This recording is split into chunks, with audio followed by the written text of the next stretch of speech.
Donc 95, 2001, Atteint l'Ermitage avec moi.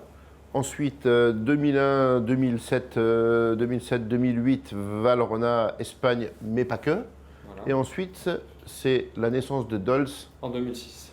en 2006. Fin 2006. Dans le cas du panettone, ça fait 10 ans qu'on en fait. Après, c'est vrai que en fait, il faut insister, quoi. On insiste, on insiste, on insiste, on fait découvrir. Tu veux dire qu'on ne peut pas tester quelque chose un mois et dire ça ne marche pas? Voilà, tout à fait. Il faut croire un peu en ce qu'on fait, il faut insister, il faut...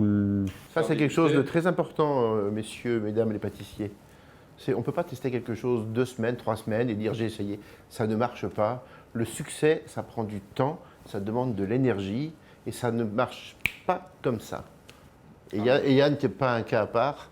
Même dans les grandes maisons, les succès, ça ne se fabrique pas en 3 semaines de boutique. Il faut beaucoup plus de temps que ça. Et puis, il faut être constant. Il faut pas qu'il y ait de variation dans la qualité. Il faut pas qu'il y ait... non, parce que moi, je dis c'est facile de faire en sorte qu'un gâteau ne marche pas demain, quoi. Je veux dire, continuer à le faire comme ça, à le saccager. Tu es au moins sûr que ça ne marchera pas. Si vous voulez, ce gâteau-là, dans 3 semaines, on n'en vendra plus. Là, on est bien parti pour que ça ne marche pas.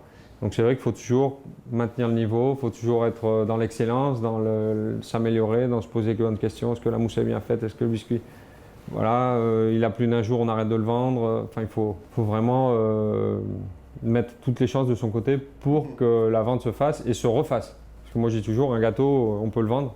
Venir, c'est bien, revenir, c'est mieux. Revenir, c'est mieux.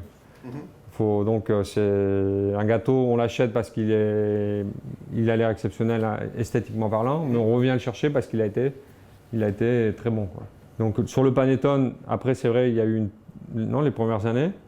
Et puis, il y a 3-4 ans, on a gagné un prix, un premier prix, qui nous a propulsé, qui a un deuxième prix en Italie qui nous a propulsé aussi. Et donc ça a consolidé, ça nous a donné une certaine légitimité sur ce produit. Et puis avec Diego, on a... Du coup, c'est les Barcelonais qui viennent à Sant Cugat chercher leur panettone, c'est ça? Oui.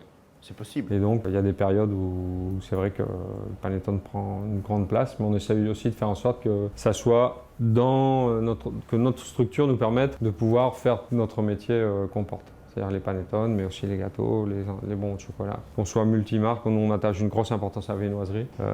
Pour moi, c'est un produit qu'on doit avoir, sur lequel aussi notre clientèle nous attend. Quelque chose qui te singularise. Voilà. Je veux être le pâtissier de tout le monde et de tous les instants, du petit déjeuner, du cadeau qu'on va offrir à un cher, qu'on soit vraiment... Pas seulement le pâtissier des grandes réceptions. Alors on ne fait pas de salé, on reste vraiment sur tout ce qui est sucré, c'est notre métier.